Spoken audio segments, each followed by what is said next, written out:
The coffee had gone cold in my travel mug 3 hours ago, but I kept taking sips anyway. Anything to stay alert. 14 hours. That's how long I'd been at St. Mary's Hospital, elbows deep in surgeries and emergency consults. 29 years old, and I couldn't remember the last time I'd slept more than 4 hours straight.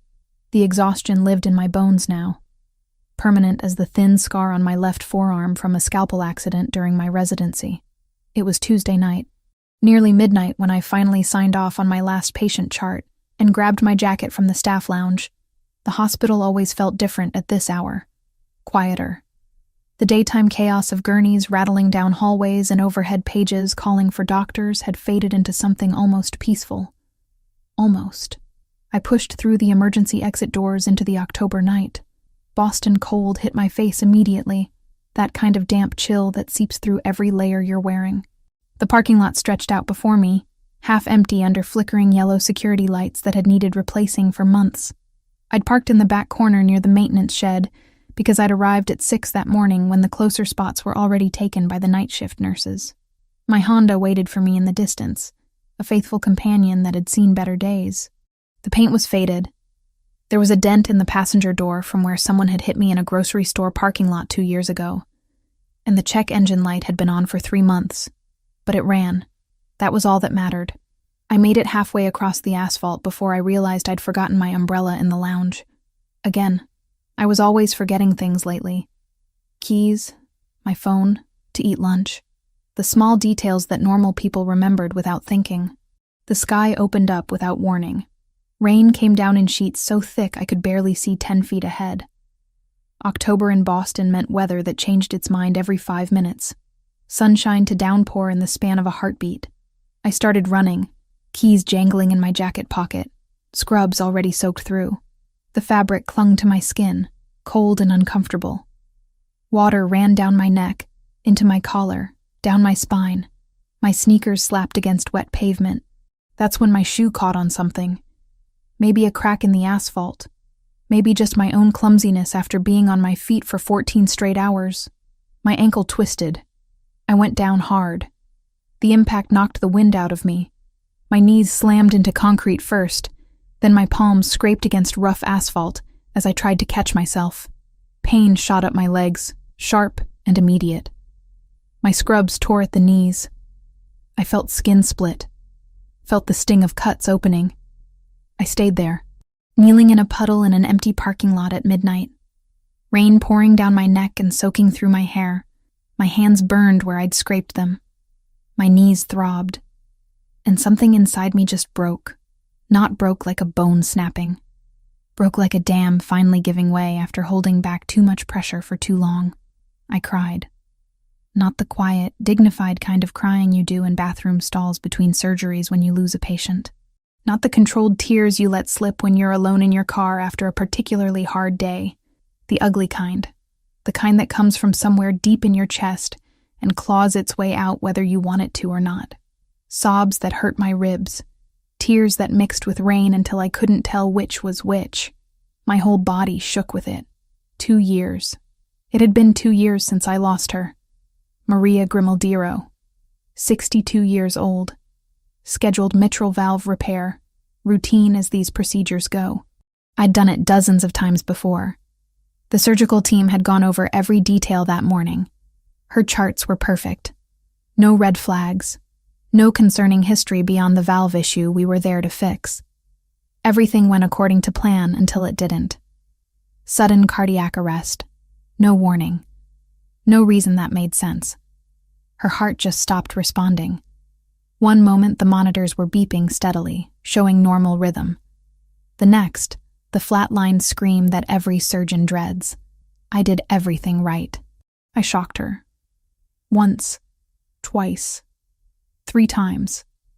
Administered every drug in the book. Epinephrine. Atropine. Pushed them myself when the nurses weren't fast enough.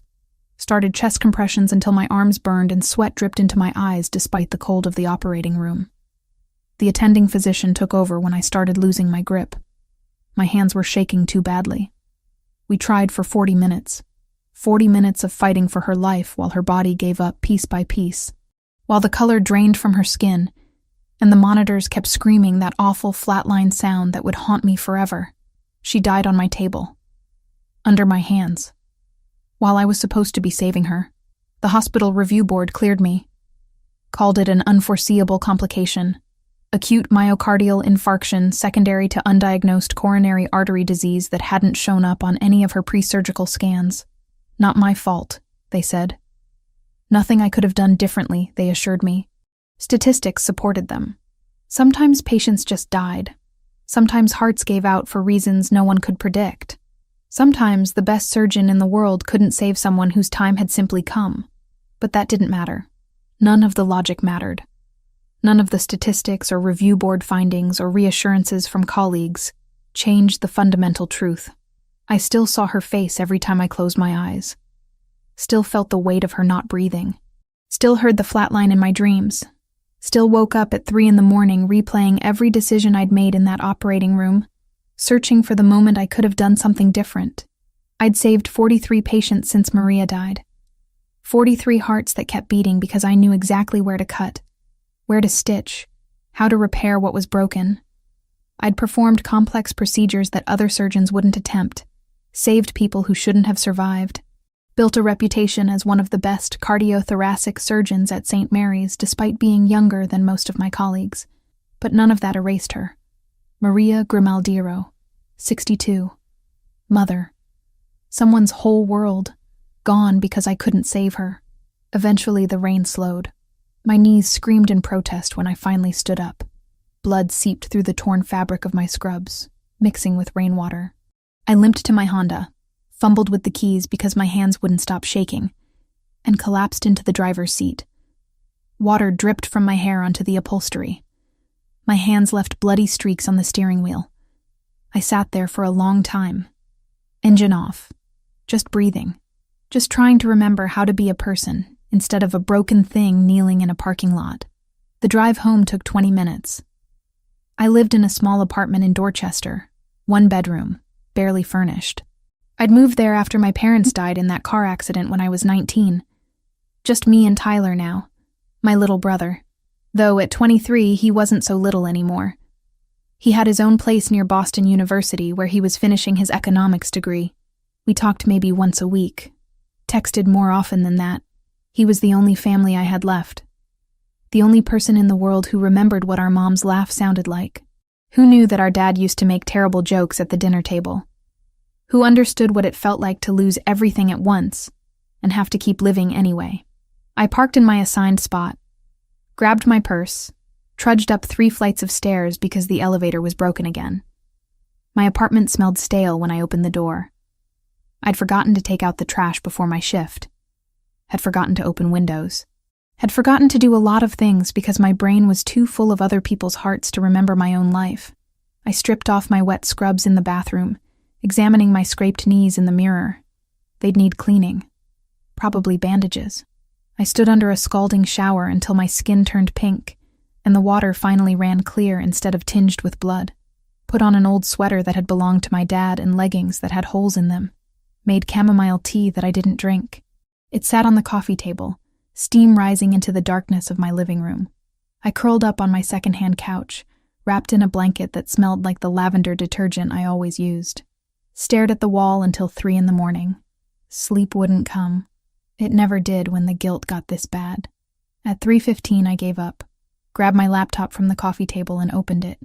The screen's blue light hurt my eyes in the darkness. My fingers moved on autopilot, typing the same search I'd typed every week for the past 2 years. Maria Grimaldiro obituary. The page loaded. I read it again even though I'd memorized every word by now. Every comma. Every capital letter. Maria Teresa Grimaldiro, 62 of Boston, passed away unexpectedly on October 15th. Beloved mother of Lucas. Devoted friend to many. Known for her generous spirit and warm heart. Maria spent her life caring for others, volunteering at St. Anthony's Church and supporting local charities. She will be deeply missed by all who knew her. Services held at St. Anthony's Church. Burial at Oak Ridge Cemetery. I'd gone to her funeral. Stood in the back of the church where no one would recognize me. Watched her family grieve from a distance. Saw her son, A man about my age with dark hair and darker eyes, standing at the front pew with shoulders so rigid they looked like they might snap. He never cried, just stood there, stone-faced, while person after person came up to offer condolences he clearly didn't want. I'd left before the burial. Couldn't watch them lower her casket into the ground. Couldn't face what I'd done. But tonight, staring at that obituary for what felt like the 100th time, something shifted. The address of Oak Ridge Cemetery was listed at the bottom, 40 minutes outside Boston. I'd known it was there all along, but I'd never gone. The thought formed slowly, like dawn breaking after a long night. I could go. Right now. Before my shift started at 8. I could see where she was buried. Maybe say the apology I should have said 2 years ago. Maybe find some small piece of peace. I didn't let myself think about it too long. Thinking led to talking myself out of things. To finding reasons why it was a bad idea. To staying paralyzed in guilt forever. I changed into jeans and a clean sweater, wincing as the fabric brushed against my scraped knees. Grabbed my jacket, shoved my phone and keys into my purse. Left my apartment without looking back. Boston was quiet at 4 a.m. A different city than the one I knew during daylight hours. Streetlights reflected off wet pavement, creating pools of yellow light in the darkness. A few other cars drove past. A man walked his dog on the sidewalk. The world felt suspended, waiting for the sun. I stopped at a 24-hour grocery store on my way out of the city. The fluorescent lights inside were painfully bright after the darkness. An exhausted cashier barely looked at me as I paid for the first flowers I saw. White lilies. They seemed appropriate, clean, respectful. The kind of flowers you brought to someone's grave when you were the reason they needed a grave in the first place. The drive to Oak Ridge took exactly 38 minutes. I counted. Watched the city give way to suburbs, then to stretches of road lined with bare trees. October had stripped most of them already. They stood like skeletons against the pre-dawn sky. The cemetery gates were open when I arrived. No one else was there. Just rows and rows of headstones stretching out under a gray sky that promised more rain later. The grounds were immaculately maintained. Grass cut short. Paths swept clean. Trees planted at regular intervals to provide shade during summer months. I drove slowly through the grounds, searching for the section listed in the obituary. Found it near a cluster of old oak trees that gave the place its name. Parked my car and got out, clutching the lilies like they might disappear if I didn't hold on tight. Her headstone was black granite with gold lettering. Simple. Elegant. Maria Teresa Grimaldiro. Beloved mother. The dates of her birth and death. Nothing about how she died. Nothing about the surgeon who failed her. Nothing about the 40 minutes of chest compressions that weren't strong enough to bring her back. I knelt in the grass. It was wet and cold, soaking through my jeans immediately. I didn't care. The pain in my scraped knees flared up again, but I ignored it. "I'm sorry," I whispered. My voice cracked on the words. "I'm so sorry I couldn't save you." The words hung in the air, inadequate, pathetic, but they were all I had. I pulled dead leaves away from the base of the headstone, arranged the lilies carefully in the bronze vase built into the stone, traced the letters of her name with my fingertips, feeling the grooves carved into granite. I don't know if you can hear me. I don't know if it matters, but I think about you every day. I've saved so many people since you died, 43, but none of them erase what happened. None of them bring you back, and I'm so tired of carrying this. I stayed there until the sun started to rise, until the sky turned from black to gray to pale orange at the edges, until my knees went numb and my hands were frozen and my tears had dried into salt tracks on my cheeks. When I finally stood to leave, something had loosened in my chest. Not forgiveness, not peace, but something close to it. The smallest bit of release, like a knot that had been pulled tight for 2 years had finally loosened just enough to let me breathe. I promised her I'd come back, that this wouldn't be the last time, that I'd keep her grave clean and bring her fresh flowers and make sure someone remembered her besides just the people who had known her in life. Then I drove back to the hospital and started another shift. Saved 3 lives that day. Went home. Slept for 5 hours without dreaming of flatlining monitors. After that first visit, I couldn't stay away. The peace I'd felt at Maria's grave, however fleeting, was the first relief I'd experienced in 2 years. Something about being there, speaking to her, apologizing out loud instead of just in my head at 3 a.m. It mattered. So I went back. Wednesday morning, 6 o'clock. Before my shift started at 8, I drove the 38 minutes to Oak Ridge Cemetery with fresh lilies in the passenger seat. The sun was just starting to rise, painting the sky in shades of pink and gold, beautiful in a way that made my chest ache. I found her grave easily this time, knelt in the grass, which was slightly drier than it had been during that first rain-soaked visit, removed the wilted flowers from the bronze vase, replaced them with fresh ones, cleaned the headstone with the sleeve of my jacket until the black granite shone. I came back, I told her. My voice sounded small in the vastness of the cemetery. Like I promised. I stayed for 20 minutes, long enough to feel that same loosening in my chest. Then I drove to the hospital and performed 2 surgeries that day. Both patients survived. The following Wednesday, I went again. Same time. 6 a.m. This time I brought pink roses because the grocery store had run out of lilies. I told Maria about a particularly difficult surgery I'd done the day before. A 70-year-old man with triple bypass. He'd made it through. Would probably see his grandchildren graduate high school. I wish I could have done that for you, I whispered. Wish I could have given you more time. By the 3rd week, it had become something I needed. A ritual that grounded me. Every Wednesday at dawn, I'd wake before my alarm, shower quickly, grab coffee from the machine in my apartment building's lobby, and drive. The 40-minute commute became meditation. Time to breathe before the chaos of the hospital consumed me. I varied the flowers, white lilies, pink roses, yellow carnations. Once, purple irises because they reminded me of my mother's garden when I was a child. I'd clean the headstone, arrange the blooms, talk to Maria about my week, about patients I'd saved, about the ones I couldn't, about the exhaustion that never quite left my bones. It helped. More than I'd expected. The guilt didn't disappear, but it became something I could carry instead of something that crushed me. Megan Foster noticed the change first. We'd gone through surgical residency together, ended up at St. Mary's around the same time. She was an orthopedic surgeon, brilliant with bones and joints. We'd grab coffee in the hospital lounge between shifts, decompress together after particularly brutal days. It was during one of those coffee breaks, 3 weeks after I'd started visiting the cemetery, that she cornered me. Okay, what's going on with you?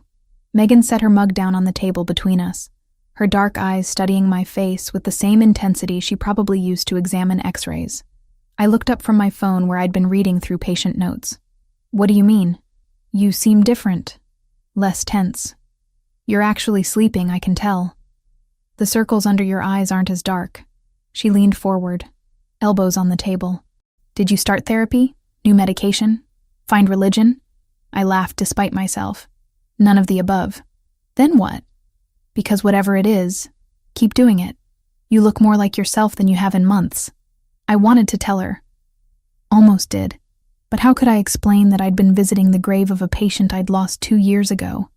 That I'd turned it into a weekly ritual? It sounded obsessive. Maybe it was obsessive, but it was helping. So I wasn't about to stop. Just working on some stuff, I said vaguely. Trying to take better care of myself. Megan raised an eyebrow but didn't push. That was one thing I appreciated about her. She knew when to let things go. Well, whatever you're doing, it's working. You even smiled at that annoying attending yesterday. Thought I was hallucinating. Dr. Patterson is not that bad. He asked you to recheck sutures on a surgery you'd already done perfectly because he was bored and wanted something to critique. He's exactly that bad. She picked up her mug again, took a long sip. You coming to the fundraiser gala next month? The hospital's big donor event?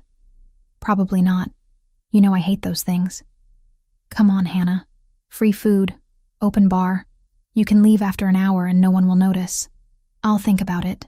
She gave me a knowing look that said she didn't believe me for a second, but let it drop. We finished our coffee, headed back to our respective departments. I had a valve replacement scheduled for 2 that afternoon. The 4th Wednesday, I brought white roses. It was early November now, cold enough that I could see my breath in the air. I'd worn a heavier jacket, wrapped a scarf around my neck. The cemetery was beautiful in autumn, trees ablaze with red and orange leaves, the morning mist hanging low over the grounds. I went through my routine, removed old flowers, placed new ones, wiped down the headstone, settled into the grass despite the cold seeping through my jeans. Getting close to the anniversary, I told Maria, 2 years since you died, since I failed you. I don't know if it gets easier. Everyone says time heals, but I think maybe it just teaches you how to live with the scars. A bird sang somewhere nearby. The wind rustled through the oak trees. Otherwise, silence. I stayed longer than usual that morning. Almost 40 minutes. Didn't want to leave. There was something peaceful about this place. Something that let me breathe in a way I couldn't anywhere else. When I finally stood to go, my legs had gone stiff from sitting in the cold. I stretched, wincing as my knees protested. Turned to walk back to my car. That's when I saw the SUV. Black, expensive looking. Parked about 50 yards away near another cluster of graves. I hadn't noticed it when I'd arrived. Must have pulled up while I was lost in conversation with Maria's headstone. I didn't think much of it. Other people visited loved ones here. Of course, there would be other cars. I climbed into my Honda, started the engine, let it warm up for a minute before pulling away. The next Wednesday, it rained. Torrential downpour that started the moment I stepped out of my apartment building. I stood there holding my keys, looking up at the dark sky, debating whether to skip my visit for the first time since I'd started, but I knew I wouldn't. Couldn't. Breaking the routine felt wrong, like I'd be failing Maria all over again. So I grabbed my jacket with the hood, the one that was supposedly waterproof but leaked at the seams, and drove to the cemetery anyway. The rain was so heavy I could barely see the road, had to slow to 30 miles an hour on the highway. What should have been a 38-minute drive took almost an hour. I'd stopped at a different grocery store this time, one that was open early. They didn't have my usual flowers. I ended up with pink roses. Not my first choice, but they'd have to do. The cemetery was deserted when I arrived. Of course it was. Any sane person was home in bed, not driving through a storm to talk to a headstone. But I'd stopped pretending I was sane about this a while ago. I parked close to Maria's section, killed the engine, sat there for a moment watching rain hammer against my windshield, took a deep breath. Then I grabbed the roses and got out. The water soaked through my supposedly waterproof jacket within seconds. Rain ran down my neck, plastered my hair to my skull, turned my jeans heavy and cold. I trudged across the grass, shoes squelching with every step. Maria's grave looked lonely in the storm. The flowers I'd left last week were beaten down by rain. I knelt in the mud, not caring anymore about staying dry. I was already drenched. "Sorry about the pink roses," I said, raising my voice to be heard over the downpour. "They were out of lilies. Seems like everyone's buying flowers today." I pulled the dead flowers from the vase, set them aside, arranged the new roses carefully despite my numb fingers. Then I just knelt there, rain pouring down, and let myself feel everything I'd been holding back all week. I'm so tired, Maria. So tired of carrying this, of feeling like I failed you. I know you probably wouldn't want me to torture myself like this, but I can't stop, can't let go. The rain kept falling. Thunder rumbled somewhere in the distance. I don't know how long I stayed like that. Long enough for my knees to go numb. Long enough for the cold to seep into my bones. Long enough that when I finally heard footsteps approaching through the mud, I didn't react at first. Then a shadow fell across me. I looked up slowly, rain dripping into my eyes. A man stood beside me, tall, dark hair slicked back from the rain, wearing an expensive black suit that somehow still looked immaculate despite the storm. He held a massive umbrella, the kind that could shelter 3 people, but he wasn't offering to share it. He was just standing there, staring down at me with eyes so dark they were almost black, intense in a way that made my heart stutter. I froze. My hand was still on Maria's headstone, fingers pressed against the cold granite. "How did you know her?" His voice was quiet, controlled, but there was something underneath it. Something sharp. I should have stood up, should have said something, but my brain had short-circuited. Because I recognized him. Not his face, exactly, but I knew who he was. The man from her funeral. The one who'd stood at the front pew with shoulders like iron. Her son. My voice came out as barely a whisper. I cleared my throat, tried again. I was her doctor. His expression didn't change. Just kept looking at me with those dark, unreadable eyes. Her doctor.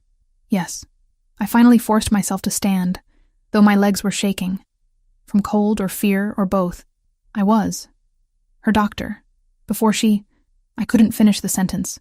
Before she died. Before I let her die. Before I failed to save her. He studied me for a long moment. Rain continued to pour down around us.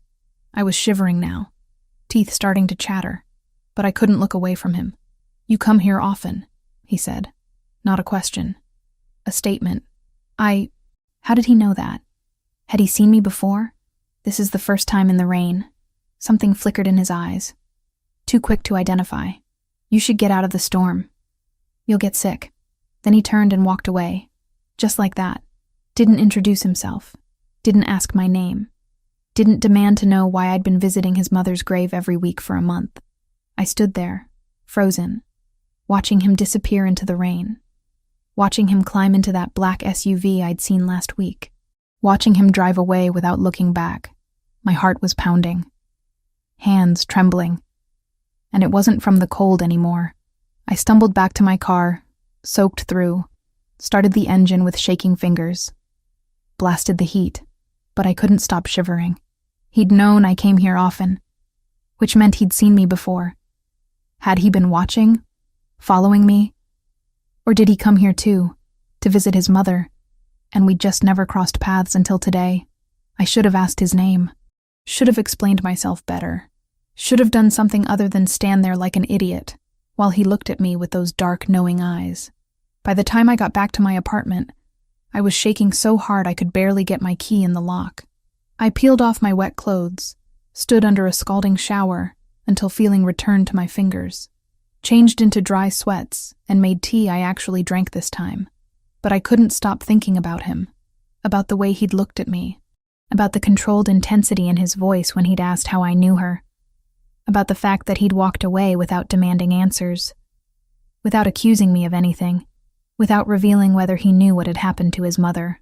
I called in sick to the hospital. Told them I had a migraine. Spent the rest of the day on my couch, wrapped in blankets, unable to stop replaying that encounter in my head. The next morning, I woke to my phone buzzing. A text from Megan. You okay? HR said you called in sick. That's not like you. I stared at the message for a long time before typing back. Fine. Just needed a day. I'll be in tomorrow. She responded immediately. Want me to bring you soup? I'm off at 6. I'm good. Thanks, though. I wasn't good, but I didn't know how to explain what was wrong. Didn't know how to put into words the fear that had settled in my chest. The fear that Maria's son knew exactly who I was. Knew that I was the surgeon who'd failed to save his mother. And that encounter in the rain wasn't random at all. I didn't go back to the cemetery the next Wednesday. Told myself it was because I had back-to-back surgeries scheduled. Told myself I needed a break from the routine. But the truth was simpler and more pathetic. I was scared. Scared of running into him again. Scared of those dark eyes that seemed to see through me. Scared of what he might know. Megan noticed my distraction during a procedure on Thursday afternoon. I was assisting her on a complex knee reconstruction. My usual steady hands fumbling with the retractors. You okay over there? She asked, glancing at me over her surgical mask. Fine. Just tired. You sure? Because you've been spacing out all week. Want to grab dinner after this? Talk about whatever's going on? Can't. Have an early morning tomorrow. It wasn't a lie. I did have an early surgery scheduled. But I also didn't want to talk about the man at the cemetery. Didn't want to explain why I'd been visiting my dead patient's grave every week. Didn't want to see the judgment in Megan's eyes. The following Thursday night, everything changed. I was finishing up paperwork in the doctor's lounge when my pager went off. Trauma Bay 3. Gunshot wound. All hands on deck. I ran. That's what you do when trauma pages you. You don't walk, you don't think. You just run. The emergency department was chaos when I arrived. Paramedics wheeling in a gurney at full speed. Blood everywhere. Nurses shouting. The attending barking orders. Male, approximately 30 years old. Single GSW to the abdomen. Entry wound lower right quadrant. No exit wound. BP dropping. Heart rate 130 and climbing. I snapped on gloves. Moved to the patient's side. His face was pale. Lips tinged blue. Shock setting in. We needed to move fast. Get him to OR2. Now. Page anesthesia. I need 4 units of O-negative standing by. The surgical team mobilized with practiced efficiency. Within minutes, we had him prepped and under. I made the incision, found the bullet lodged near his liver, carefully extracted it, repaired the damage, sutured bleeding vessels, worked for 3 hours straight until his vitals stabilized. He'd live. Barely. But he'd live. It wasn't until we'd moved him to the ICU that I looked at his chart. Anthony Pellegrini. 32 years old. No listed next of kin. And a police officer stationed outside his room asking questions about gang affiliations.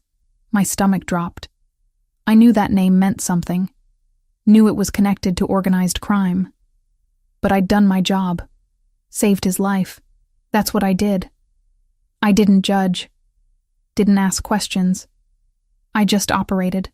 3 days later, Anthony was stable enough to be moved to a regular room, though still under police custody. I checked on him during rounds, keeping my visits brief and professional. He was healing well. Would probably be discharged within a week. That afternoon, I finished my last surgery around 4. Exhausted, hungry, wanting nothing more than to go home and sleep.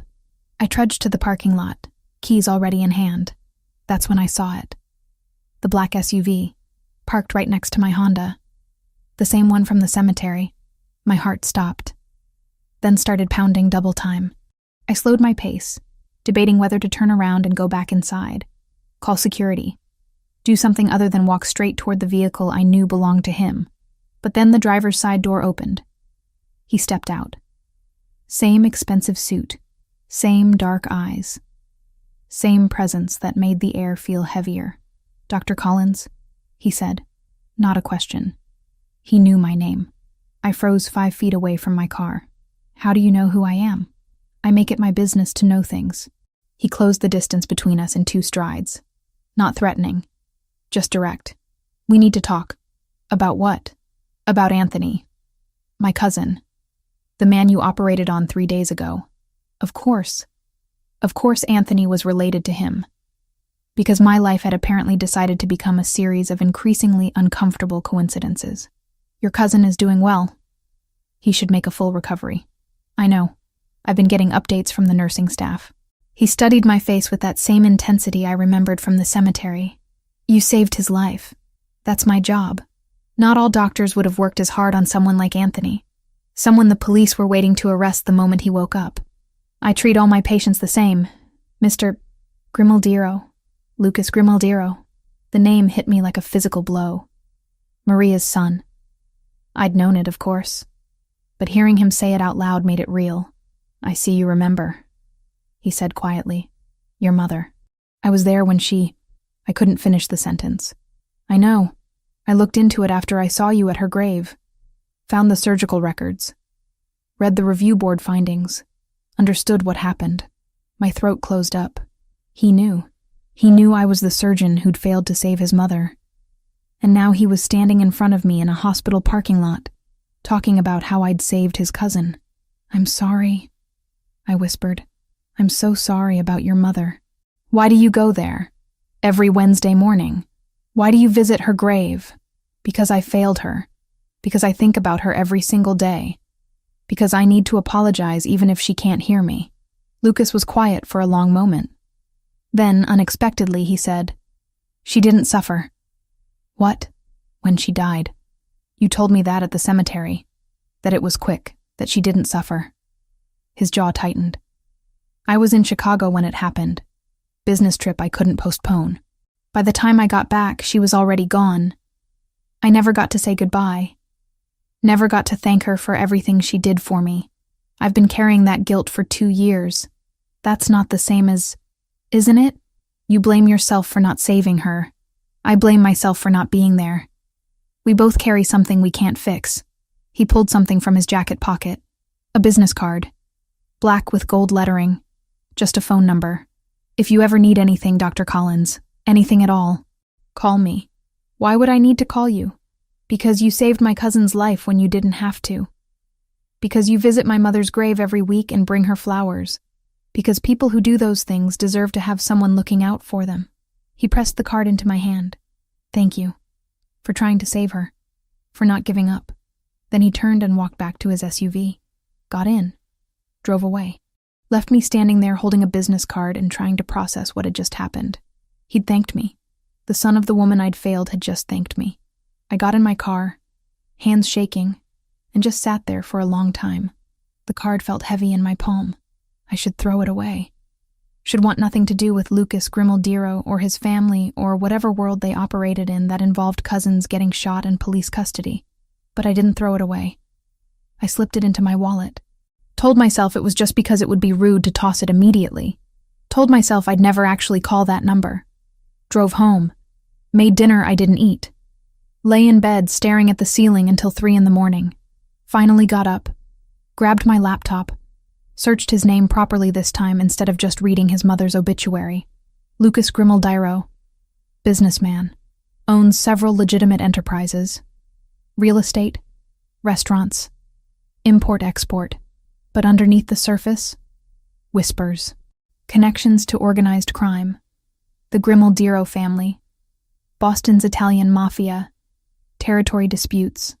Violence handled quietly and efficiently. I should have been terrified. Should have reported the encounter to someone. Should have stayed far away from anything connected to that world.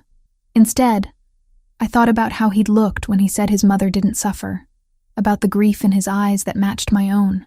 About the fact that he'd thanked me instead of blamed me. 2 days later, I went back to the cemetery. Early morning. Gray sky threatening rain. I brought white roses this time and knelt in front of Maria's grave like I always did. Your son came to see me, I told her. Lucas, he's not what I expected. He thanked me. Even though I couldn't save you, he thanked me. The wind rustled through the oak trees. A bird called somewhere in the distance. I don't know what to do with that, I admitted. Don't know what any of this means. But I wanted you to know, your son is a good man, despite everything else. He's good. I stayed for 20 minutes, then drove to the hospital and started another day of surgeries. Saved 2 lives, lost none. The card stayed in my wallet. I didn't call, but I didn't throw it away either. Lucas called me 2 days later. I was in the middle of reviewing post-operative reports when my cell phone rang. Unknown number. I almost didn't answer, but something made me pick up. Dr. Collins. It's Lucas Grimaldiro. His voice on the phone sounded different. Softer. Less guarded than it had been in the parking lot. Mr. Grimaldiro. I set down my pen, heart already racing. Is something wrong with Anthony? Anthony's fine. Being discharged tomorrow, actually. Against medical advice, but that's his choice. A pause. I was calling to see if you'd have dinner with me. Tonight, if you're free. I should have said no. Should have made an excuse about being on call or too busy or literally anything else. But instead, I heard myself say, where? There's a restaurant in the North End. Bellinati. Do you know it? I can find it. 7 o'clock. I'll have a table reserved under my name. He hung up before I could change my mind. I sat there staring at my phone, wondering what I'd just agreed to. Megan cornered me in the lounge 20 minutes later. Okay, you've been weird all week and now you're smiling at your phone. What's going on? Nothing. Just a dinner. A dinner? She raised both eyebrows. With who? Someone I met recently. Hannah Collins has a date. Alert the media. She grinned. Good for you. When's the last time you went on an actual date? 2 years? It's not a date, just dinner. Right, just dinner with someone who makes you smile at your phone. She grabbed her coffee. Wear something nice. And text me when you get home so I know you're alive. I didn't tell her who the dinner was with. Didn't tell her anything else. Just finished my shift, went home, and stood in front of my closet for 20 minutes trying to decide what to wear. Eventually settled on black pants and a cream sweater. Simple, professional, not trying too hard. I left my hair down, put on minimal makeup, grabbed my jacket and keys. Bella Notte was tucked away on a quiet side street in Boston's North End, the city's Italian neighborhood. Small, elegant, the kind of place that didn't advertise because they didn't need to. The host greeted me at the door. "Dr. Collins, Mr. Grimaldiro is waiting for you." He led me through the main dining room to a private area in the back. Quieter, more intimate. Lucas stood when he saw me, buttoning his suit jacket in a gesture that seemed automatic. "Thank you for coming." "Thank you for inviting me." I sat in the chair he'd pulled out, feeling awkward. Out of place. This is a beautiful restaurant. My family owns it. Well, my aunt runs it. But the recipes are my mother's. He sat across from me, and for the first time I saw something other than intensity in his eyes. Softness. Grief. She used to cook here on weekends. Said it kept her connected to her roots. A waiter appeared with wine, poured 2 glasses without asking, then disappeared. Lucas raised his glass slightly. To my mother, and to the doctor who tried to save her. I didn't know what to say to that. So I just lifted my glass and took a sip. The wine was rich, smooth, probably expensive. "Tell me about her," I said quietly. "Your mother. Not as a patient, as a person." Lucas leaned back in his chair, wine glass cradled in one hand. She was stubborn. Refused to slow down even when her health started declining. Said she had too much to do. Too many people who needed her. He smiled slightly. She volunteered at the church, organized food drives for homeless shelters, made sure every kid in the neighborhood had Christmas presents. She sounds wonderful. She was the best person I knew. The only one who could make me feel human despite... He trailed off, seemed to reconsider his words. "Despite the life I lead." What life is that exactly? One you probably shouldn't be part of, Dr. Collins. "Hannah. If we're having dinner, you can call me Hannah." "Hannah." He tested my name, the syllables careful on his tongue. "My family is complicated. Has been for generations. The legitimate businesses are real, the restaurant, the real estate holdings. But there are other enterprises. Ones I inherited when my father died 10 years ago. You're talking about organized crime. I'm talking about power. Territory. Obligations I can't walk away from even if I wanted to." His dark eyes met mine. "Which is why I shouldn't have asked you here. Why you should probably finish your wine and leave. But you did ask, and I came. So maybe tell me why." He was quiet for a long moment. The waiter returned with food I didn't remember ordering. Pasta with fresh herbs. Bread that smelled like heaven. We both served ourselves in silence. "My mother talked about you," Lucas finally said. Not by name, but she mentioned the young female surgeon who was assigned to her case. Said you had kind eyes, that you explained everything carefully. Made her feel safe. My throat tightened. I wish I could have saved her. So do I. But that's not why you're here. He set down his fork. You come to her grave every week. Bring her flowers. Clean the headstone. You saved my cousin when you could have let him die on that operating table and no one would have questioned it. You don't judge. Don't demand anything. You just care. Is that so unusual? In my world? Yes. He picked up his wine glass again. I haven't connected with anyone since she died. Haven't wanted to. But then I saw you kneeling in the rain talking to her grave and something shifted. Lucas, I don't know what you're expecting from this dinner, but I'm not expecting anything. Just wanted to share a meal with someone who understands what it's like to carry guilt you can't put down. His phone buzzed on the table. He glanced at it, frowned, silenced it. Tell me about your life, Hannah. Outside the hospital. So I did. Told him about losing my parents when I was 19. About raising Tyler alongside finishing medical school. About the long hours and the exhaustion, and the way my entire identity had become wrapped up in saving people. We talked through dinner, then dessert, then coffee.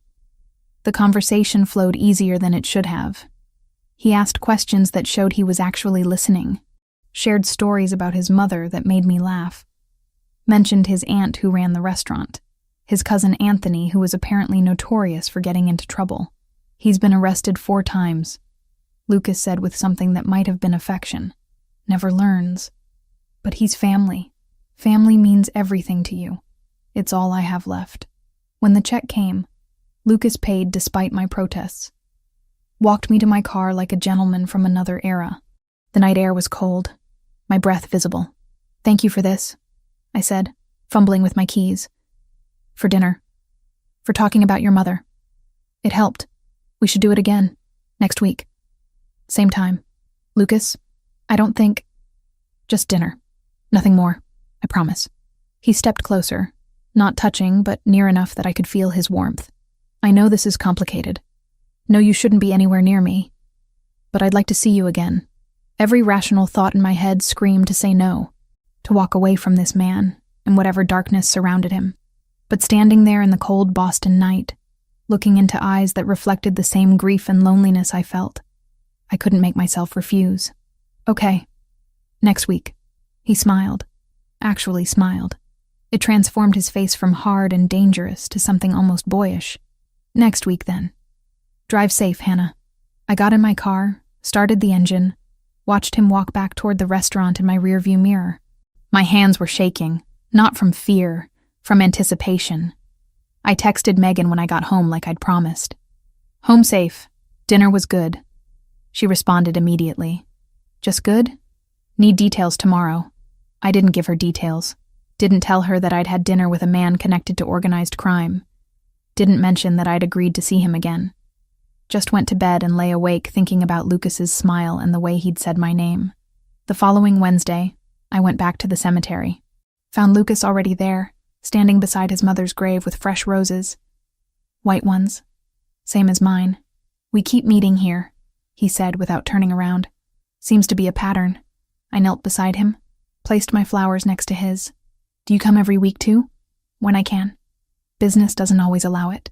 He crouched down, traced his mother's name on the headstone. "Thank you for last night. For listening. Thank you for inviting me." We stayed there together for 20 minutes. Not talking. Just existing in shared grief.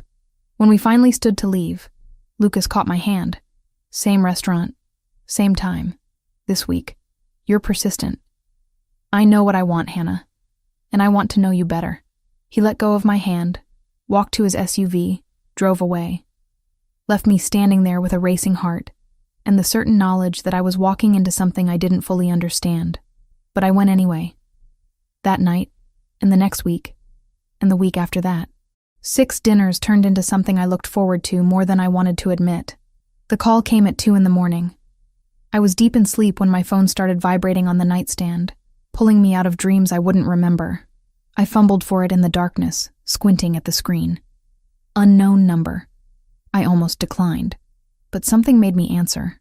Maybe instinct. Maybe the part of me that was always a doctor, always on call, always ready for emergencies. "Hello?" "Hannah," Tyler's voice, shaking, terrified. "Hannah, I need help." I sat up so fast my head spun. "Tyler, what's wrong? Are you hurt? I'm at the police station. They're saying I owe money. A lot of money. These guys, they came to my apartment and they said if I don't pay $20,000 by tomorrow, they're going to..." His voice cracked. "Hannah, I'm scared." My heart stopped. $20,000. "What did you do?" "It was just a poker game. Some guys from school said it was casual, just for fun. But it wasn't casual and I kept losing, and they said I could pay them back later. But now they want it all at once, and I don't have it." Words tumbling out in a panicked rush. "I'm so sorry. I'm so sorry. I didn't mean for this to happen." I closed my eyes, trying to think through the fear. Who are these people, Tyler? I don't know. Russians, I think. One of them had an accent. "Hannah, what do I do?" Russians. My mind immediately went to the Bratva, the Russian organized crime network I'd read about when researching Lucas. This was bad. This was very bad. "Okay, listen to me. Did they hurt you?" "No. But they said..." He took a shaky breath. "They said if I don't have the money by Friday, they'll break my legs. Maybe worse." Friday. That gave us 48 hours. I had $8,000 in my savings account. Money I'd been putting aside for years, barely scraping by to save anything at all. The bank wouldn't give me a loan. I'd already tried for a car loan last year and been denied due to my student debt. I didn't have family with money. Didn't have anyone I could ask for help. Except I did. I had Lucas's card in my wallet. Had kept it there for 5 weeks now, telling myself I'd never use it. Stay at the police station until they kick you out. Then go straight home and lock your door. Don't open it for anyone. I'll figure something out. Hannah, I'm so sorry. I know. Just stay safe. I'll call you in a few hours. I hung up. Sat there in the darkness of my bedroom with my heart pounding and my hands shaking. $20,000. 48 hours. My little brother's legs, maybe his life. I pulled out my wallet. Found Lucas's business card, black with gold numbers. Stared at it for a long time. It was 3 a.m. Insane to call anyone at this hour, but Tyler's terrified voice kept echoing in my head. I dialed before I could change my mind. Lucas answered on the second ring. His voice was alert. No trace of sleep. Hannah, I'm sorry to call so late. I need help. The words came out strangled. It's my brother. He's in trouble. Where are you? Home. But Tyler's at the police station in Cambridge.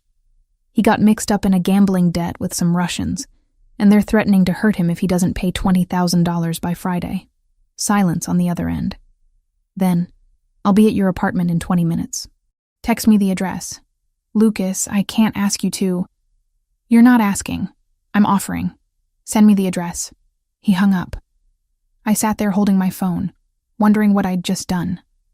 But Tyler's safety mattered more than my pride or my fear of owing Lucas Grimaldiro.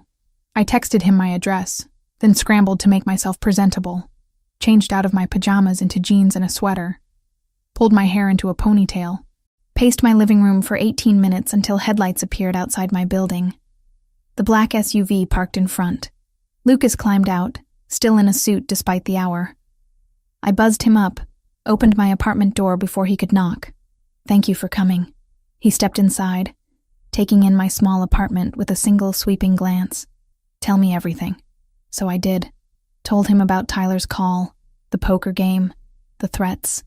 Lucas listened without interrupting, his expression growing darker with each detail. How much can you cover yourself? He asked when I finished. 8,000. That's all I have saved. I'll handle the rest. Lucas, I can't just take $12,000 from you. You're not taking it. You're accepting help. He pulled out his phone, made a call, spoke in rapid Italian to whoever answered, then hung up and looked at me. The debt will be cleared by noon tomorrow. Tyler's safe. I felt my knees go weak. Just like that? Just like that. He moved closer, close enough that I could see the concern in his dark eyes. But Hannah, you need to understand something. These people don't forget. Even with the debt paid, your brother needs to stay away from any kind of gambling. Anything that could put him back on their radar. He will. I'll make sure of it. Good. Lucas hesitated, then reached out and tucked a strand of hair behind my ear. The gesture was so gentle it made my breath catch. You should have called me sooner. I didn't want to owe you anything. You don't owe me. This is what people who care about each other do. They help. His hand lingered near my face. But if it makes you feel better, we can call it even for you saving Anthony's life. This is worth way more than that surgery. To me, Anthony's life is priceless. So yes, we're even. He stepped back, professional distance returning. Get some sleep. Call your brother in the morning and tell him everything's handled. And Hannah? Yes? No more poker games. Make sure he understands that. I will. Thank you, Lucas. I don't know how to... You don't need to thank me. Just let me take you to dinner tomorrow night. Same place, same time. I nodded, too overwhelmed to speak. He left without another word, his footsteps echoing down the stairwell. I locked my door and collapsed onto my couch, shaking with relief and something else. Something that felt dangerously close to trust. I called Tyler at 7 a.m, told him the debt was cleared, that he was safe, that he needed to promise me he'd never gamble again. He cried, promised, thanked me over and over. How did you get the money? He asked. I have a friend who helped. What kind of friend has $12,000 just lying around? The kind who owns restaurants and real estate. Don't worry about it. Hannah, I'll pay you back. I swear. As soon as I graduate and get a job, I'll pay back every cent. Just focus on graduating. And Tyler, stay away from poker games. Stay away from anything that even looks like trouble. I will. I promise. I love you. I love you too. That night, I met Lucas at Bella Knott as promised. He was already seated when I arrived. Wine poured, a slight smile on his face when he saw me. Tyler's okay? He asked as I sat down. Shaken up, but okay. He wants to meet you, to thank you. That's not necessary. It is to him. You saved his life, Lucas. Or at least saved him from having his legs broken. I made a phone call. That's all. He sipped his wine. The bratva won't bother him again. I made sure of it. I wanted to ask how. Wanted to know what kind of power Lucas wielded that he could make Russian mobsters back off with a single phone call. But I was also afraid of the answer. I need to find a way to pay you back. I said instead. No, you don't. $12,000, Lucas. That's not nothing. To me, it is. He leaned forward. Hannah, I don't want your money. What I want is for you to stop carrying everything alone. You take care of everyone. Your patients, your brother. But who takes care of you? I manage. You shouldn't have to just manage. His hand covered mine on the table. Warm. Solid. Let me help carry some of the weight. That's all I'm asking. I looked down at our hands. At the way his fingers curled around mine like it was the most natural thing in the world. At some point in the past 5 weeks, this had stopped being just dinners with the son of a patient I'd lost. This had become something else. Something deeper and more complicated. I'm falling for you, I whispered, and I don't know if that's a good idea. Probably not. His thumb traced circles on my palm. But I'm falling for you too. Have been since I saw you kneeling in the rain at my mother's grave. Lucas, your world is dangerous. I'm a surgeon. I save lives. I don't know how to exist in a place where people get shot and debts are paid with threats. You don't have to exist in that world. I keep it separate. Always have. He squeezed my hand. But I won't lie to you, Hannah. Being with me comes with risks. People will know you're connected to me. That makes you a potential target. Then maybe we should stop this. Before it goes any further. Is that what you want? I looked into his eyes. Saw the same loneliness and grief I carried. Saw someone who understood loss in a way most people couldn't. Saw a man who'd dropped everything to help my brother in the middle of the night without asking for anything in return. No, I admitted. That's not what I want. Then let's stop overthinking this. Let's just be two people who found each other in a cemetery and decided that maybe grief doesn't have to be carried alone. We had dinner. Talked about everything except the debt and the danger. He told me about his aunt's upcoming birthday party. I told him about a particularly difficult surgery I had scheduled. We laughed about Anthony's terrible jokes, shared dessert, held hands across the table like teenagers. When he walked me to my car later, he pulled me close and kissed me for the first time. Gentle at first, then deeper. His hands cupped my face like I was something precious, something worth protecting. I'll keep you safe, he murmured against my lips. I promise. And despite every logical reason not to, I believed him. 5 weeks became 6, then 7. Our dinners continued twice a week. Wednesday mornings at the cemetery became something we shared, standing side by side in front of Maria's grave, sometimes talking, sometimes silent. I met his Aunt Rosa, who ran Bella Knott and squeezed my cheeks while declaring I was too skinny. Met more of his family at a birthday party where everyone spoke rapid Italian and no one asked what I did for a living. Megan finally cornered me about it during a particularly long surgery. We were 4 hours into a triple bypass, the patient stable, our hands moving in practice synchronization. So are you going to tell me about this mystery man you've been seeing for 2 months? She asked over the beeping monitors. There's nothing to tell. You're glowing, Hannah. You smile now. You actually took a personal day last week. That's not nothing. His name is Lucas. We met at a cemetery. He's complicated. Complicated how? His family is in the import-export business. Megan snorted. That's code for Mafia, isn't it? My hands paused for a fraction of a second. What makes you say that? Because I have eyes and a brain. The expensive restaurants. The way you're suddenly very vague about where you spend your time. The fact that your brother's gambling debt mysteriously disappeared. She glanced at me over her surgical mask. I'm not judging. I'm worried. You don't need to worry. Hannah, these people are dangerous. He's not dangerous. Not to me. How do you know? Because he held my hand when I couldn't sleep. Because he listened when I talked about Maria without judgment. Because when I'd shown up at his apartment one night after losing a patient, he just pulled me into his arms and let me cry without asking questions. I just do, I said. We finished the surgery in silence. The patient survived, would probably walk out of the hospital in a week. Another life saved. Another tally mark on my redemption scorecard. But that night, everything changed. I was leaving the hospital around 9 when Lucas called. His voice was different.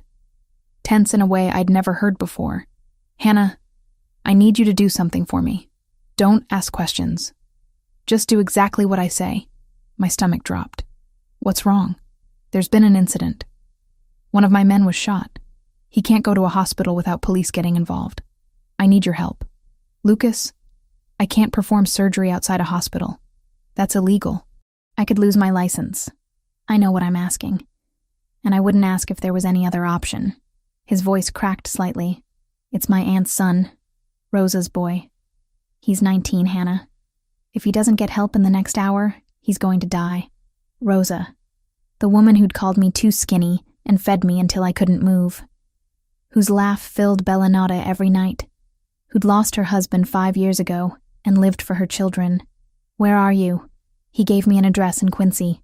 Bring whatever medical supplies you can carry. I'll have everything else you need. I hung up, stood in the parking lot trying to decide if I was about to throw away my entire career. My license. My ability to practice medicine. Everything I'd worked for since I was 19 years old and decided to become a doctor. But Rosa's face kept appearing in my mind. Her kindness. The way she'd welcomed me into their family without hesitation. I went back inside. Grabbed supplies from the emergency stockroom, filling a surgical kit with everything I might need for a gunshot wound. Antibiotics, sutures, local anesthetic, surgical tools. Anyone who checked would know what I'd taken. But I'd worry about that later. I used my attending badge to sign out the kit under the trauma cash umbrella, standard in mass casualty overflow, so if pharmacy audited the drawers, the pull would read as a legitimate standby restock. It wouldn't fool a determined investigator forever, but it bought me time and kept the night shift from getting blindsided by missing instruments. The drive to Quincy took 25 minutes. The address was a house on a quiet street. Lights on inside, an SUV parked in the driveway. Lucas met me at the door before I could knock. Thank you for coming. Show me the patient. He led me through a modest living room into what looked like a converted bedroom. The boy, and he was just a boy despite being 19, lay on a table covered in plastic sheets.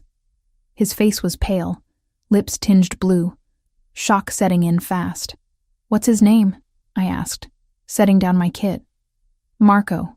He's losing a lot of blood. I moved to Marco's side, assessed the wound.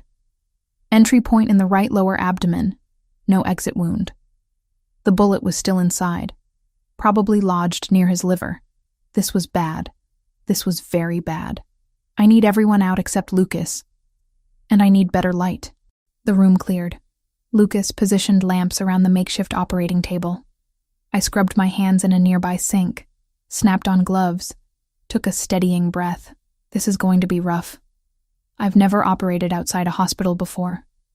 If something goes wrong, I trust you, Lucas said simply. I made the incision. Found the bullet fragment lodged dangerously close to the hepatic artery. Carefully extracted it with forceps, my hands steady despite my racing heart. Repaired the damage to surrounding tissue. Checked for internal bleeding. Sutured layer by layer. 2 hours. It took 2 hours of the most intense surgical work I'd ever done. When I finally stepped back, Marco's color had improved. His vitals were stabilizing. He needs antibiotics, monitoring. If he develops a fever or shows any signs of infection, he needs a real hospital. He'll have round-the-clock care. I'll make sure of it. Lucas's hand settled on my shoulder. You saved his life. I looked down at my blood-covered hands. At the makeshift operating room. At the illegal surgery I'd just performed. I violated every ethical code I've ever sworn to uphold. You saved a 19-year-old kid who made a stupid mistake. What mistake? What happened to him? Territory dispute. Wrong place, wrong time. Lucas guided me to a bathroom. Helped me wash the blood off. The people responsible will be dealt with. What does that mean? It means you don't need to worry about it. His hands were gentle as he cleaned blood from my fingers. I keep that part of my life away from you. I always will. Lucas, I just performed illegal surgery on a gang member. I'm already involved. No, you're a doctor who saved a life, that's all. But we both knew it wasn't that simple. I'd crossed a line tonight, used my medical skills to help Lucas's organization, became complicit in whatever world he operated in. When we left the house 2 hours later, after I'd checked on Marco one final time and given detailed care instructions, I was exhausted, shaking. Lucas drove me back to my car at the hospital, his hand finding mine across the center console. "I'm sorry I put you in that position," he said quietly. "Will this happen again? I'll do everything in my power to make sure it doesn't." "That's not a no." "No, it's not." He pulled into the hospital parking lot, killed the engine, turned to face me. "Hannah, if you want to walk away from this, from me, I'll understand. What I'm asking you to be part of is complicated and dangerous and unfair." I thought about Rosa, about Marco, barely older than Tyler, about Lucas's hands cleaning blood from mine with such care, about Maria's grave and shared grief, and the way he'd saved my brother without hesitation. "I'm not walking away," I heard myself say, "but I need you to promise me something. Anything. No more lies. If something's happening, if there's danger, you tell me. I'm either in this or I'm not. I can't be half in." Lucas cupped my face in his hands, kissed me hard. Desperate. "You're in. All the way in. And I'll do everything I can to keep you safe." I went home that night and lay in bed until dawn, wondering what I'd gotten myself into, wondering if saving one life was worth compromising everything else. But when I closed my eyes, all I could see was Marco's color returning, his breathing stabilizing, his life continuing because I'd been there. I'd saved him. Whatever else happened, whatever consequences I faced, I'd saved him, and maybe that was all that mattered. The days after Marco's surgery blurred together. I went through the motions at the hospital, performing surgeries with steady hands while my mind replayed that night over and over. The blood, the makeshift operating table, the way Lucas had looked at me afterward, like I'd done something heroic instead of something that could cost me my medical license. Megan's concerns echoed in my head constantly. She wasn't wrong. This was dangerous. But every time I thought about walking away, I remembered Lucas's face when he talked about his mother, the way he'd saved Tyler without hesitation, how he made me feel less alone in my grief. 3 days after Marco's surgery, Lucas showed up at my apartment with takeout from an Italian place I'd never heard of. Not Bella Nota this time. Somewhere quieter, more intimate. "How's Marco?" I asked as we settled onto my couch with containers of pasta. "Healing well, no infection. He wants to thank you personally, but I told him that's not happening." "Good." I twirled pasta around my fork. "Lucas, we need to talk about what happened." "I know." He set down his food, turned to face me fully. "I put you in an impossible position. Asked you to compromise everything you believe in. And I'd do it again if it meant saving Rose's son. But I understand if that makes you want to walk away. I don't want to walk away. That's what scares me." I met his eyes. I should want to. Should be horrified by what I did. But when I think about Marco dying on that table because I refused to help, I can't regret it. "You're a good person, Hannah. Too good for my world. Stop saying that. I'm not some innocent caught up in your darkness. I made a choice. I chose to save him. I chose you. I took his hand. But I need to know what I'm actually choosing. No more keeping me separate from your life. If we're doing this, I need the truth." Lucas was quiet for a long moment. Then he stood, walked to my window, looked out at the dark street below. "My family has been in Boston for 4 generations. Started with my great-grandfather running protection for Italian businesses in the North End. By the time my grandfather took over, we controlled half the neighborhood. My father expanded into legitimate businesses. But the other side never went away. What other side specifically? Gambling mostly. Some import-export that isn't always legal. We don't deal drugs. Don't traffic people. Those are lines we don't cross. He turned back to face me. But we're still criminals, Hannah. We still hurt people who cross us. Still operate outside the law. And the shooting? Marco's shooting? Rival organization. Chinese triad called the Dragon Verde. They've been pushing into territory we've held for 20 years. There have been incidents. Marco was in the wrong place at the wrong time. Is it going to escalate? I'm trying to negotiate a settlement, but these things don't always end peacefully. His jaw tightened, which is why I need you to understand the risk. If you're with me, you become a target. Not immediately, not directly. But people will know you matter to me. That makes you vulnerable. What if I'm willing to take that risk? Why would you be? Because when I was with him, the guilt about Maria felt bearable. Because he looked at me like I was more than just a surgeon who'd failed someone. Because for the first time in 2 years, I felt like I might be able to breathe again. Because I'm falling in love with you. I said quietly, and I think you're falling in love with me too. Lucas crossed the room in 3 strides, pulled me up from the couch, kissed me like he was drowning, and I was air. When we finally broke apart, both breathing hard, he rested his forehead against mine. I'm completely in love with you. Have been since I saw you crying in the rain over my mother's grave. Then we figure it out. Together. He kissed me again. Slower this time. More careful. Like he was memorizing the shape of my mouth. We ended up in my bedroom. A tangle of limbs and whispered confessions. He told me about the scar on his shoulder from a fight when he was 16. I told him about the panic attacks I'd had after Maria died. We mapped each other's damage and decided it was beautiful anyway. The next few weeks fell into a pattern. I'd spend days at the hospital, nights with Lucas at his place or mine, Wednesday mornings at the cemetery, twice weekly dinners with his family. Tyler came to visit one weekend, met Lucas, pronounced him intense but okay, before pulling me aside to ask if I was sure I knew what I was doing. Not even a little bit, I admitted. But I'm doing it anyway. Just be careful, Hannah. You're the only family I have left. You too. No more gambling. Haven't touched a card since that night. Promise. But the peace didn't last. It never does in Lucas's world. I was finishing up paperwork after a long surgery when my phone rang. Lucas's name on the screen. I answered, smiling. Hey, I was just thinking about you. Hannah, listen to me very carefully. His voice was ice. You need to leave the hospital right now. Don't go to your car. Don't go home. There's a coffee shop 2 blocks west. Go there. My men will meet you. My blood turned cold. What's happening? The triad. They know about us. I have intel they're planning something. Could be nothing. Could be a threat against you to get to me. I'm not taking chances. Lucas, I can't just leave.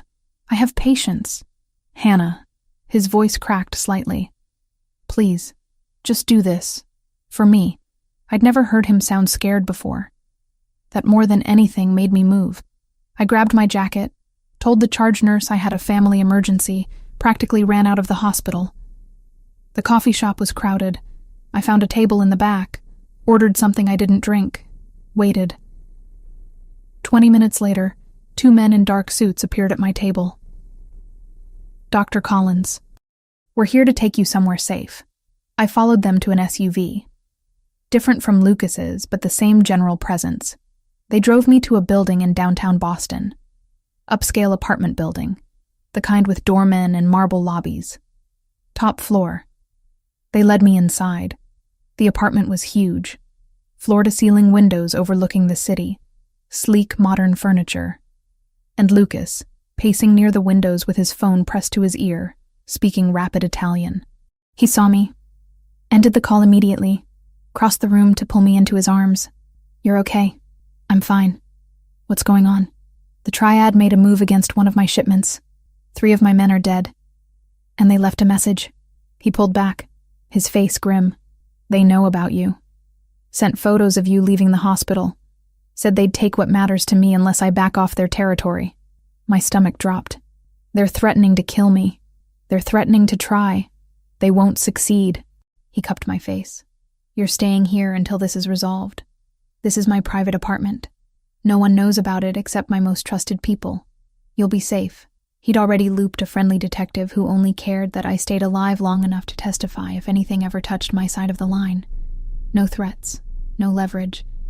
Just the pragmatic understanding that keeping me breathing served everyone. For how long? However long it takes. Lucas, I can't just disappear. I have surgeries scheduled, patients depending on me. I'll have Megan Foster notified. We'll say you had a family emergency. Needed to leave town for a week. You can't just upend my entire life. I can, and I will if it keeps you alive. Steel in his voice now. This is not negotiable, Hannah. You stay here, under guard, until the threat is eliminated. And how do you plan to eliminate it? His eyes went dark. However, I need to. I understood what he meant. He was going to kill them. The men threatening me would die, and Lucas would be the one to make it happen. How many? I whispered. How many what? How many people are you going to kill? As many as it takes.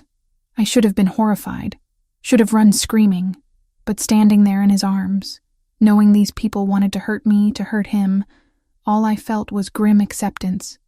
This was his world. This was the price of loving him. Promise me something, I said. Anything. Promise me you'll come back. That you won't die trying to protect me. I promise. He kissed my forehead. I'll always come back to you. He left 20 minutes later with 6 armed men. Left me in that glass tower with 2 guards stationed outside and instructions not to leave for any reason. I stood at the windows watching the city lights, wondering how many of those lights would go dark tonight because of me. The wait was torture. Hours stretched into an eternity. I called Tyler, told him I was fine but couldn't talk long. Tried to sleep, but couldn't. Just paced the apartment like a caged animal. My phone rang at 3 a.m. Lucas's name. It's done, he said. Exhaustion in every syllable. You're safe now. How many? Silence. Then, 7. The triad leadership is gone. The rest will fall in line or scatter. Either way, they won't come after you. 7 people dead. Because of me. Because I'd fallen in love with a man whose world solved problems with bullets. I'll be there in 20 minutes, Lucas said. Stay put. When he arrived, there was blood on his shirt. Not a lot. Just a spatter across the collar that he'd missed when cleaning up. He looked exhausted. Haunted. Like he'd aged 10 years in one night. I should have been afraid of him. Should have seen a killer. But all I saw was a man who'd done terrible things to keep me safe. Come here, I said. He came. Let me hold him. Let me clean the blood from his collar with a damp cloth. Let me be the thing that reminded him he was still human. I'm sorry, he whispered into my hair. I'm so sorry you're part of this now. I chose this. Chose you. I pulled back to look at him. But Lucas, we can't keep doing this. I can't live waiting for the next threat. The next war.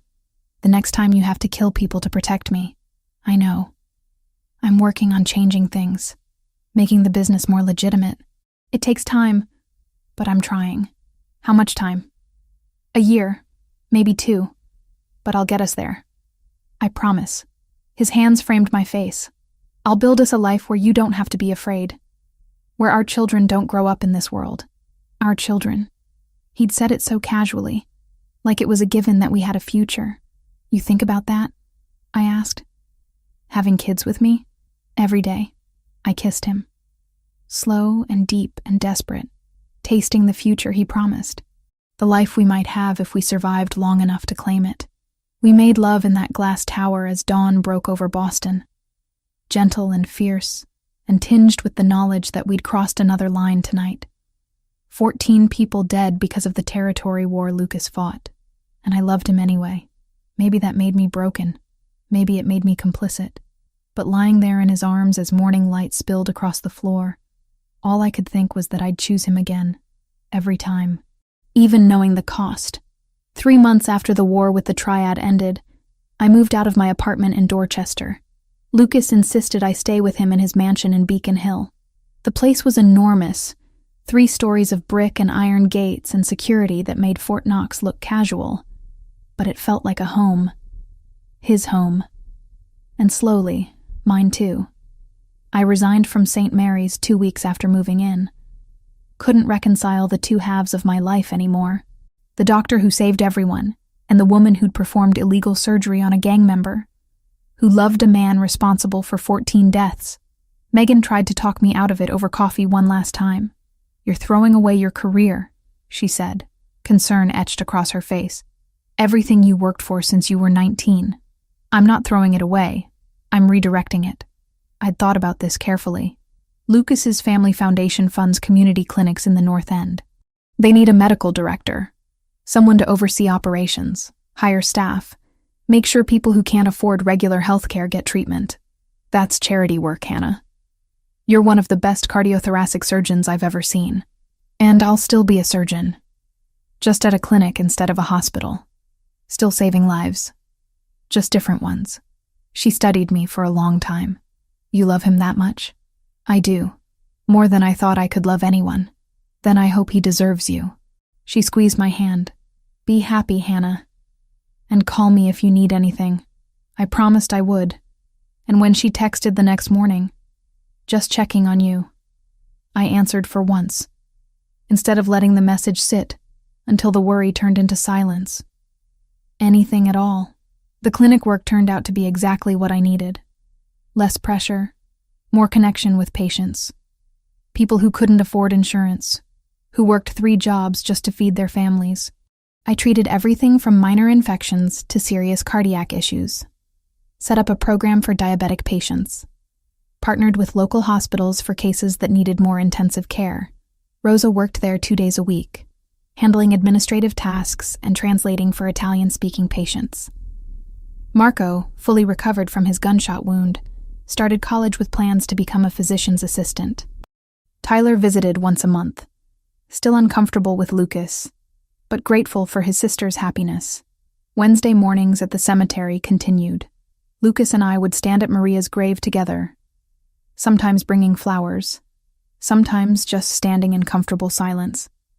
The guilt had softened over the months, not disappeared. It never would, but it no longer crushed me. One particular Wednesday in late March, unseasonably warm with cherry blossoms starting to bloom across Boston, we stood at Maria's grave longer than usual. Lucas had been quiet all morning, distracted in a way that wasn't like him. "My mother would have loved you," he said suddenly. "Would have welcomed you into the family with open arms. Probably would have started planning the wedding the moment she met you. I wish I could have known her. Really known her. Not just as a patient." She was stubborn, opinionated, had very specific ideas about how things should be done. He smiled slightly. "You remind me of her sometimes. The way you stand your ground. Don't let anyone push you around. Is that a compliment?" "It's an observation. And yes, a compliment." He turned to face me fully, taking both my hands in his. "Hannah, I know our relationship started in an unconventional way, that we've been through things most couples don't experience in a lifetime. But you've become everything to me. You make me want to be better. Make me believe I can be more than just the role I inherited." My heart started racing. "Lucas, what are you saying?" He dropped to one knee right there in front of his mother's grave, pulled a small velvet box from his jacket pocket, opened it to reveal a ring, simple and elegant. A single diamond that caught the morning light. "I'm saying that I love you more than I thought I was capable of loving anyone.